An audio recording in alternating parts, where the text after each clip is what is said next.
All right, I promise you this will be the most informative breakdown on the Lucas Matthysse Kiram fight you're probably going to find on YouTube. Trust me, I've looked for about 2 days now and I can't find anything. So you know what? I did my own research and, you know, I'll probably get about, I don't know, 200 views, but here we go. All right.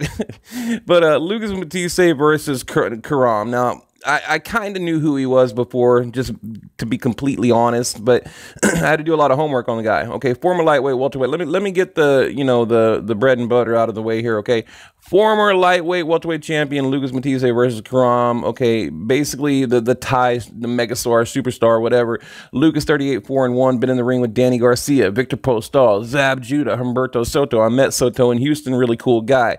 Okay, versus Kiram. Okay, Tewa, I believe it's pronounced Tewa, Kiram, Kiram, 38-0, 74% knockout ratio. And like I said, we know Lucas Matthysse, 4 losses, Zab Judah, Devin Alexander, Victor Postol, what the hell happened, and Danny Garcia. Okay, look, both guys, power punchers, knockout power in each hand. Okay, so, you know, anything can happen in this fight. But, you know, one thing I do know about this guy, he's dangerous. He's got power, but, you know, it boils down to two questions, okay? Number one, is Kiram a manufactured tough guy on paper? You know, have they basically just made him into this, you know, scary tough guy to get a big fight and, you know, fake it till you make it, right?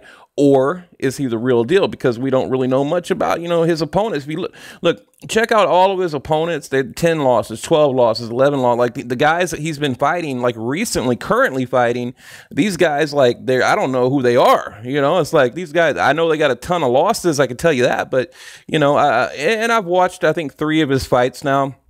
You know, the power, that's about it. You know, he's got the power. I mean, fundamentally, you know, I'm not really impressed, you know, but we know Lucas, he's not really, you know, his boxing has improved, but, you know, he's basically a brawler too. So, you know, I think they're looking to make a good, exciting fight, and that's probably what we're going to get. Now, and also you got to remember, they will be competing for the vacant WBA welterweight title, okay? But not, I keep hearing this, but not the WBA that Keith Thurman currently holds. The WBA has different versions, we all know. You know, the regular, the super, blah, blah, blah. They're competing for the regular version of the WBA, okay? Keith Thurman, the super champion, the super lineal champion. So, but as far as the title goes, they are labeling this as a possible 2-weight division championship fight, meaning Lucas Matthysse won, you know, a belt at light welterweight and then welterweight, but that's really not true either.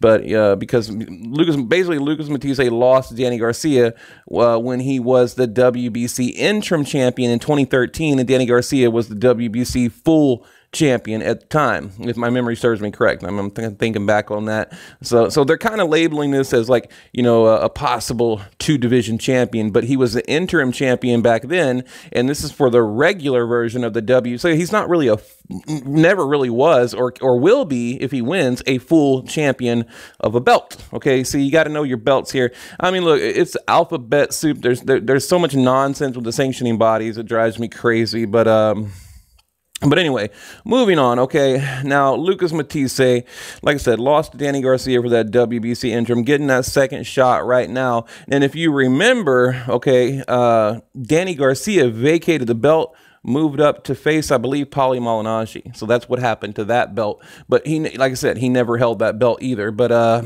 so, and by the way, what happened in the Victor Postol fight, right? I mean, we all know Lucas Matthysse, you know, he lost to Victor in 2015. Like, but what happened? Like, you know, I'm not like, there's no breaking news. I mean, I keep going back and watching, like, what happened, you know? I mean, was it just like, you know, he landed the right shot, broke him down, too much wear and tear? I don't know. I mean, you look at, the dude's been in wars. I mean, you look at all the Pro Bowl fights, he's been in wars, but I still go back and wonder what happened, because, you know, I look at him now and he seems to be fresh. You know, like in his last fight, he looked good. You know, he looked good.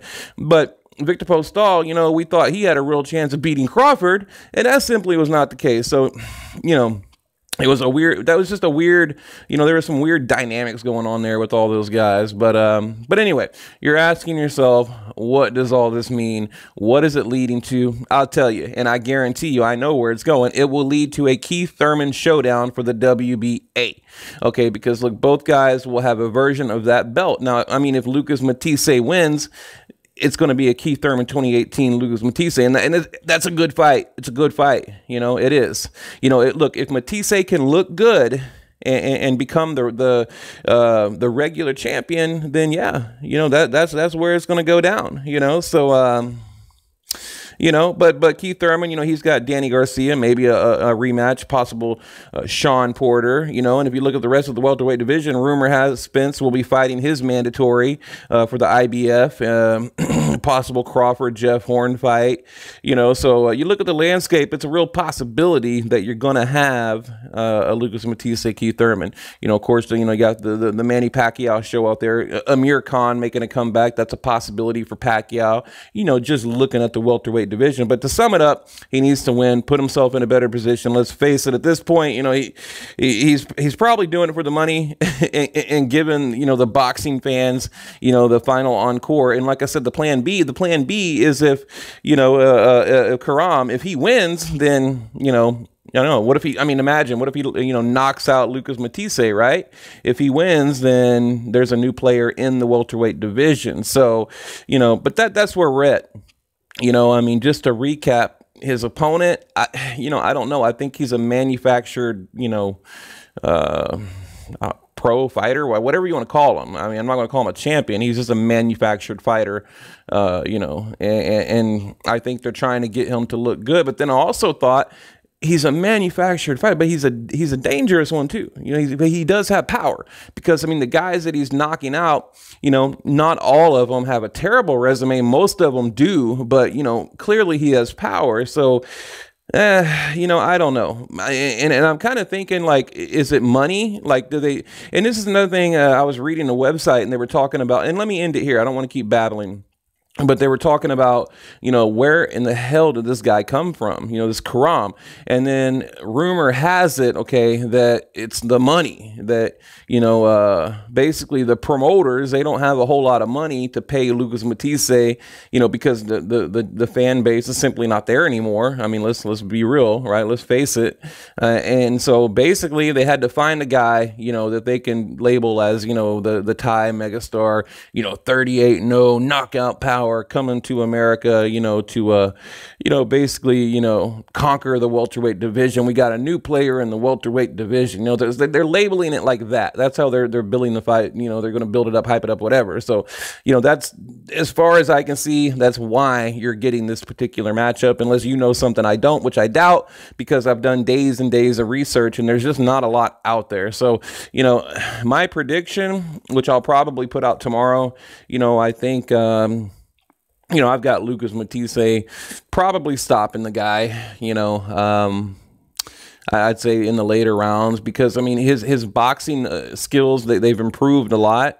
And from what I saw from this guy, he looked a little bit sloppy. His punches were kind of wide, leaving himself open, didn't have, and he's working the mitts. Okay. I'm talking about the mitts, not the actual fights, but I'm watching him work the mitts like a few days ago, and it just looked really messy. And, I don't know. I think Lucas Matthysse will find a way in and probably knock him out in the later rounds. So that's kind of what I'm predicting. So, but, nonetheless, it is Lucas Matthysse, and I'm excited, to see him fight, because, he's one of my favorites. So, all right, guys, what do you think?